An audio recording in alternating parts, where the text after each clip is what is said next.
Aquí comienza Café que Sana, un espacio de Padma creado para ti.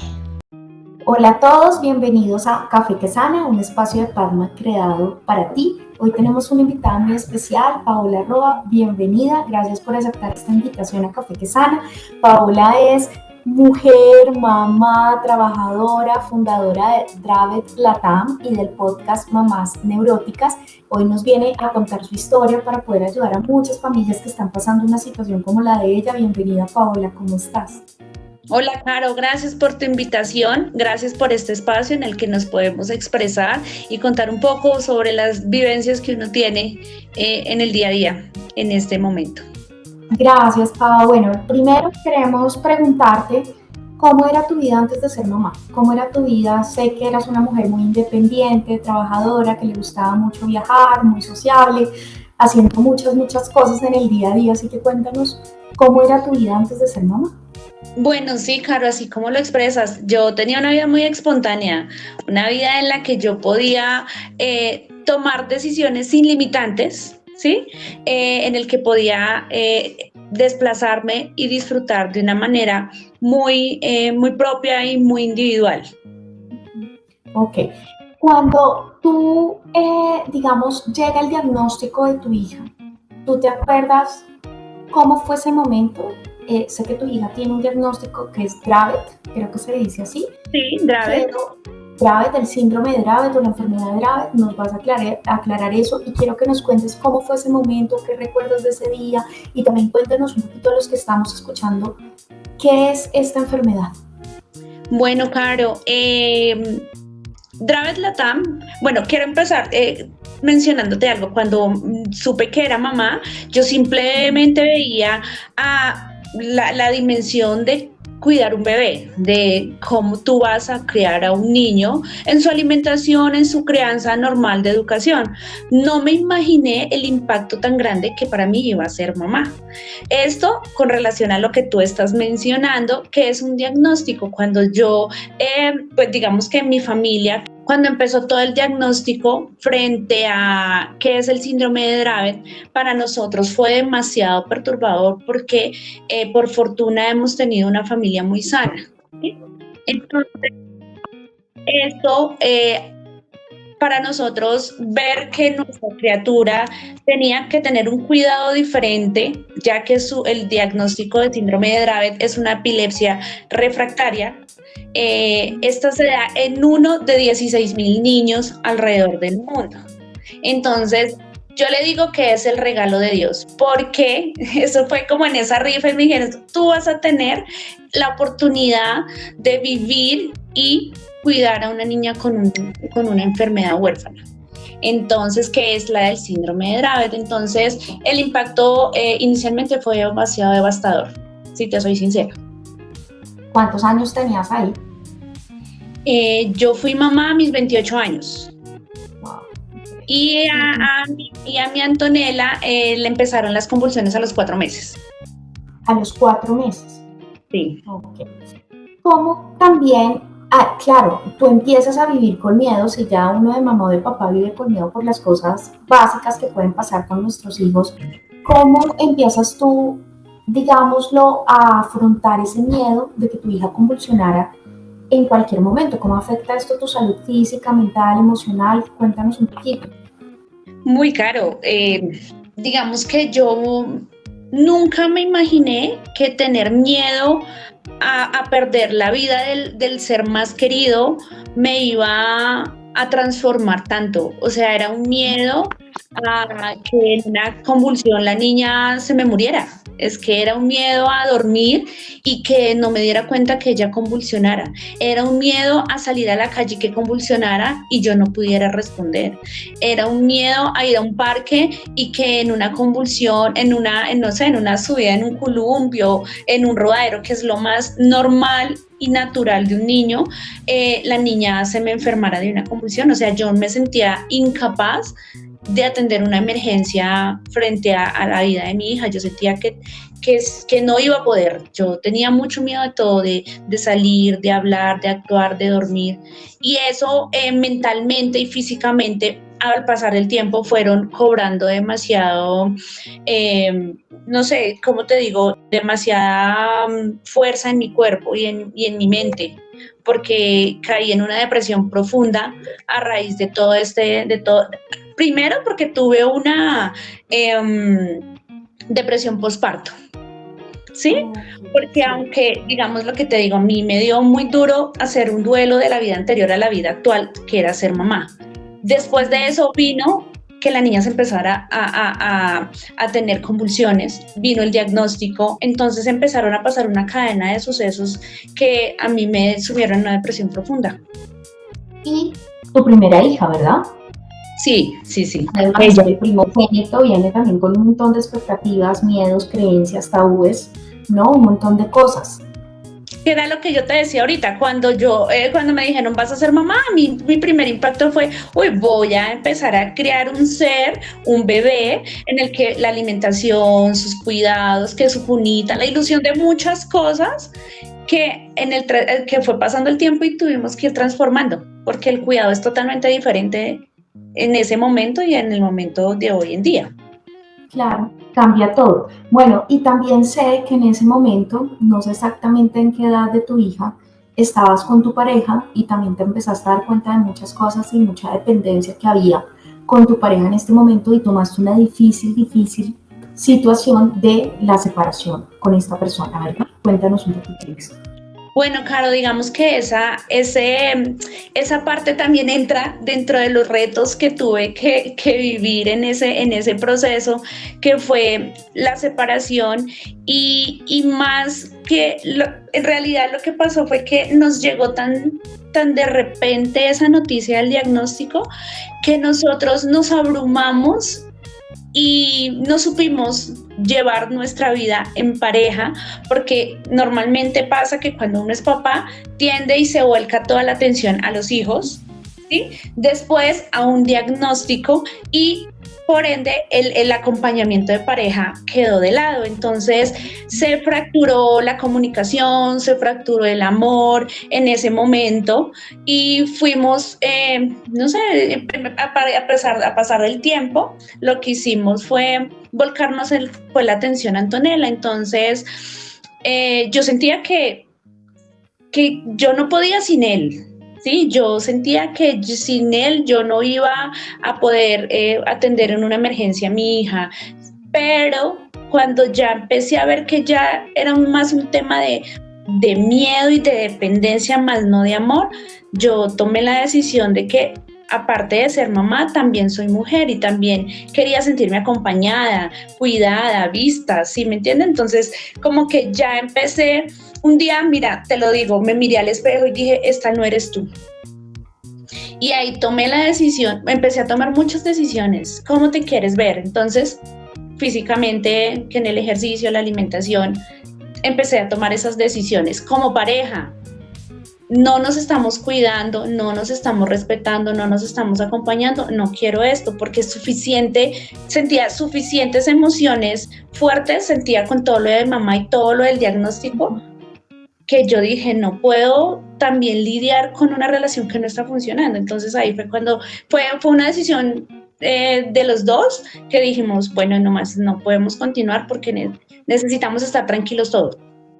Claro, y una decisión muy difícil que hoy en día muchas parejas no toman, a pesar de sentirse descuidadas, no amadas, desbordadas, y no se dan la prioridad por miedo, ¿no?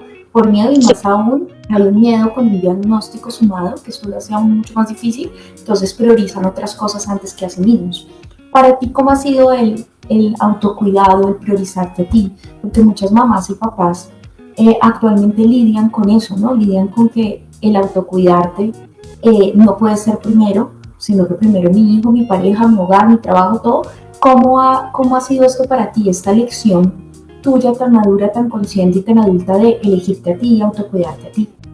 Bueno, mira, una de las cosas más bonitas que yo he aprendido en la maternidad ha sido el también no perderme, poderme ver. ¿Por qué? Porque llegó un momento en mi vida en el que Antonella tuvo una crisis, como les contaba, tuve la depresión tan profunda claro, uno se empieza a descuidar, uno no se alimenta bien, uno no duerme bien, uno no se ejercita, uno pues se deja de lado físicamente y interiormente. Entonces, un día la niña tuvo una emergencia, yo no pude acompañarla, no pude atenderla. Paola, prende la luz. Paola, yo quedé en un shock, o sea, no sé cómo se llama, porque pero yo no reaccionaba. Yo quedé en blanco, mirando enfrente, y me llamaban y me... Sí, o sea, mentalmente no pude reaccionar. Y ese momento para mí fue en el que dije, bueno, no podemos, la niña te necesita. Si yo no estoy bien, la niña no va a poder estar bien, porque en una emergencia no voy a poder reaccionar de manera correcta. Yo tuve que aprender a hacer ejercicios de respiración, yo tuve que aprender a centrarme, mirar mi entorno y ver cómo puedo reaccionar, ¿sí me entienden? Entonces, cuando te digo que la maternidad me ha transformado en modo de acción, en modo de pensar en no solo que soy mamá y tengo que atenderla, sino que lo que esté a mi alrededor también le haga bien a ella. Y eso hace parte de mí, porque tengo un capítulo ahí en el podcast que tenemos, dice cuidar al cuidador. De hecho, salen por estos días y nosotros hacemos parte del tratamiento de nuestros hijos. ¿Sí me entienden? Hacemos parte nosotras también de ese tratamiento, porque no es solo dar la alimentación, no es solo cuidarlos de los factores externos que los puedan enfermar, sino también como desde adentro, como papás, cómo podemos también apoyarles emocionalmente a ellos. Y eso hace, Antonella es feliz cada vez que me ve haciendo ejercicio. Entonces, mamá, ¿cómo te pone el ejercicio? O yo hago ejercicio en la casa y ella hace ejercicio conmigo. Entonces, el poderme cuidar a ella también le ha hecho mucho bien. Okay. Y le estás dando un ejemplo también muy importante, ¿no? Porque también los niños terminan replicando mucho lo que ven en sus padres, ¿no? En su casa. ¿En qué momento de toda esta situación, de todo este proceso que has vivido con Antonella, decides que esto le puede servir a otras mujeres, a otros papás, y decides crear Dravet Latam y Mamás Neuróticas, el podcast? Ok, bueno, sí, digamos, todo empezó, se llamaba inicialmente Dravet Colombia, porque fue en búsqueda de información acerca del diagnóstico. Como esta es una enfermedad huérfana, no existe mucha información. Entonces, a medida que uno iba buscando por internet, las herramientas aquí en Latinoamérica eran muy pocas, solo habían en Europa y en Estados Unidos. Entonces conocí a una mamá que ella es una líder importante en este proceso, y ella empezó, como tuvimos esa conversación y esa comunicación de reunirnos, como mira, yo conozco a este especialista, de esto se trata la enfermedad. Entonces empezamos a acompañarnos y empezamos a ver que habían más mamás que la empezaban a buscar. Entonces, como tuvimos una buena comunicación, empezamos a decir, creamos un grupo de WhatsApp de todas las familias. Iban llegando. Cuando un momento empezaron a llegar familias de Perú, de México, de Panamá, entonces dijimos, no, pues ya vamos a crear algo hacia Latinoamérica para que los que estamos en este sector podamos tener una compañía más inmediata. No que tengamos que viajar a Europa o Estados Unidos, que económicamente muchas veces no es posible. Entonces ahí empezamos a crear la fundación que se llama Dravet Latam. Ahorita tenemos varios países, ya hay otras fundaciones en México y Argentina, pero que ya se están haciendo socias y nos estamos uniendo para precisamente trabajar en pro de buscar tratamientos y una cura para síndrome de Dravet. Qué lindo. Y claro, eso fue el impulso de no saber hacia dónde irnos, ¿sí? No teníamos un especialista, no teníamos qué medicamentos son los que ellos toman, no teníamos como qué cuidados son los que requieren los niños. Y hoy en día hay esa posibilidad de que si alguien busca en internet sabe que puede encontrar algo más asequible. Y el de mamá ¿no? Porque aparte de toda la incertidumbre de no saber qué hacer o para dónde ir con un diagnóstico de estos que no está tan estudiado, pues creo que da mucho más tranquilidad que tú te metas en internet y veas, hay un grupo en Colombia, por ejemplo, claro, con el que me puedes hablar, con el que puedo preguntar. Esta es una red de apoyo que uno de primera mano es la que más necesita, porque son testimonios de otros niños más chiquitos o más grandes. Normalmente siempre ahorita ya los están diagnosticando un poquito más temprano, y camina y corre y habla, porque ¿qué pasa? En esta enfermedad se ve mucho el espectro autista, ¿sí? Se ven muchas complicaciones en la parte del desarrollo físico y mental. Entonces el miedo de muchas familias es que nuestros hijos no puedan desempeñar actividades funcionales que tenemos nosotros en un niño, no sé, neurotípico, que neurotípico es que no tienen ninguna condición neuronal que lo altere. Nuestros niños son neurodivergentes, que tienen alteraciones en su desarrollo neuronal. Entonces, esto es un acompañamiento muy bonito. A mí me encanta, y este propósito, por eso a mí yo te digo que es el regalo de Dios, porque mi hija ha sido un desafío en el transcurso de estos 7 años, pero también es muy bonito poder ver y acompañar y apoyar. Por eso, en este segundo proyecto, que es el de mamás neuróticas, lo hicimos con otra mamita que también tiene un niño con epilepsia, pero no es síndrome de Dravet, pero él ya tiene 20 años, va a cumplir ahorita 20 años, Daniel. Con ella dijimos un día como, oiga, estas cosas nadie las habla, nadie sabe qué se siente un diagnóstico, nadie sabe qué es ser una mamá con un hijo con diagnóstico. No, la mayoría de mujeres, mamás, estamos solteras. Muy pocas familias están en pareja. ¿Por qué? Por el reto que es tener un hijo. Esto genera nivel de crianza, comunicación, guía, economía, o sea, todo, ¿no?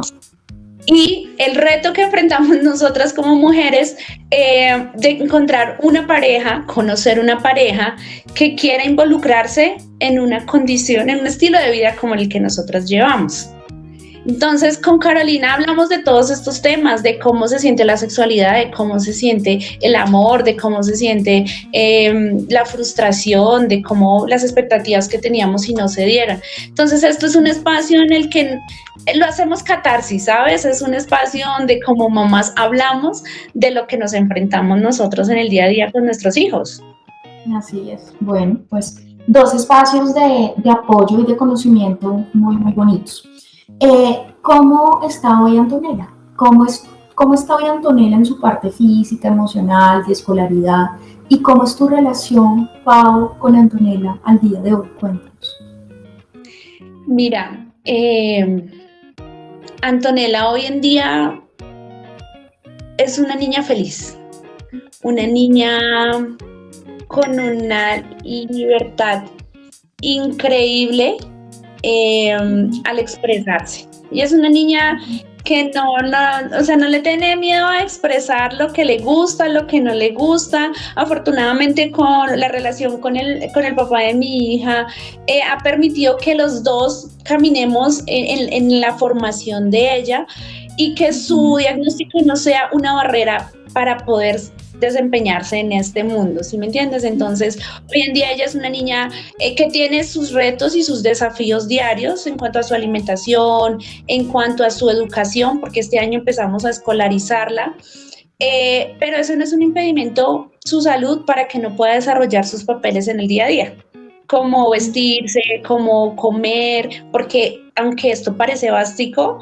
esto de verdad para una familia con un diagnóstico es maravilloso, que uno lo pueda ver comer, que se puedan vestir solos, que puedan ir a un colegio. Entonces, Anto hoy en día está saliendo al mundo a vivir.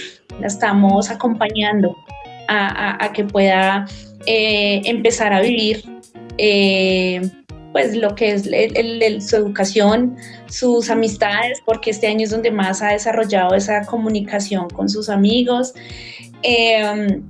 Nuestra relación como mamá e hija se ha vuelto tan hermosa, porque ya, claro, lo que tú decías ahorita, uno es un ejemplo para ellos. Entonces, yo siempre trato de ser no perfecta porque no puedo ser perfecta, yo tengo mis mal genios, yo tengo mis momentos de cansancio, pero tenemos una comunicación muy linda donde eso ha permitido que podamos avanzar en la crianza. Hay momentos en los que ella su hiperactividad me agota demasiado, pero como eso, desde el amor he aprendido a acompañarla para que eso no me desborde y se vuelva como un momento de conflicto de nosotras, ¿sí?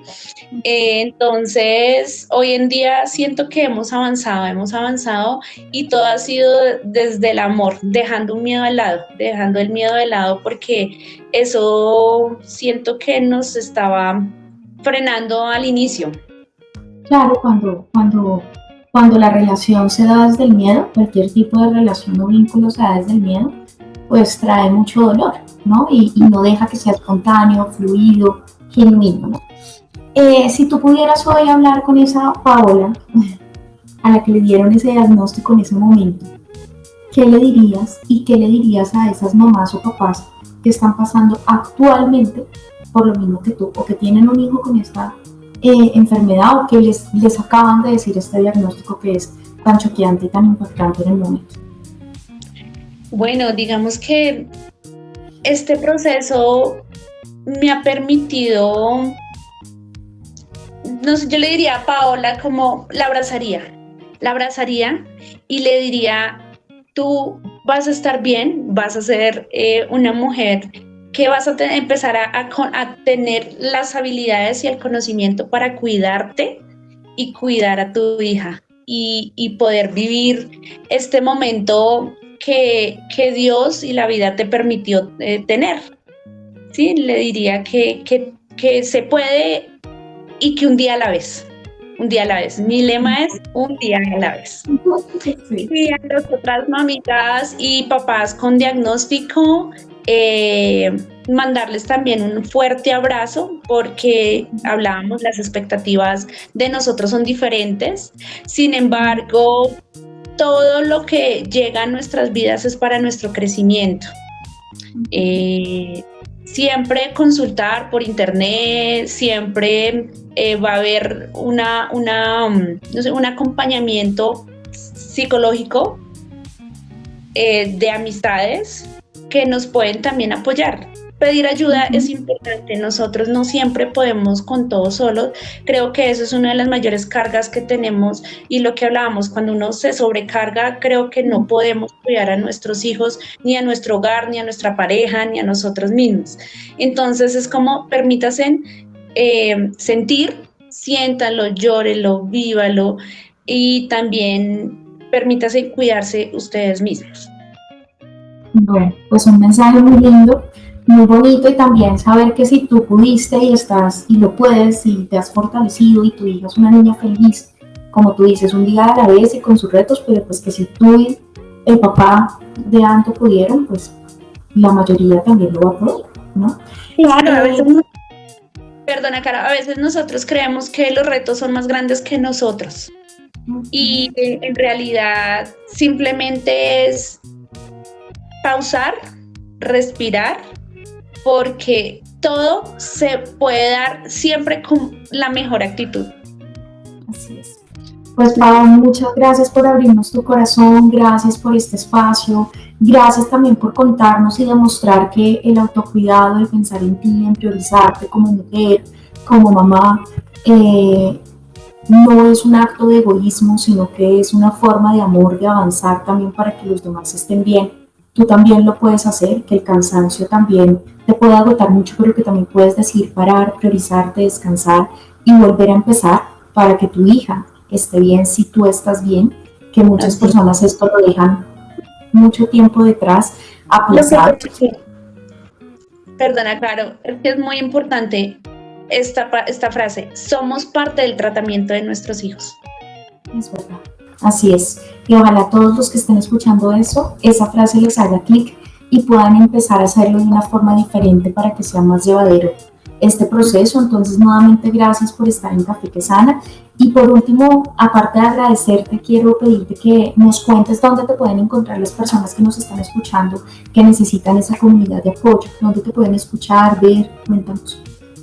Claro, mira, nosotros estamos en redes sociales, Dravet Latam, seguido Ok. en Instagram, y en Facebook se llama Comunidad Dravet Latam.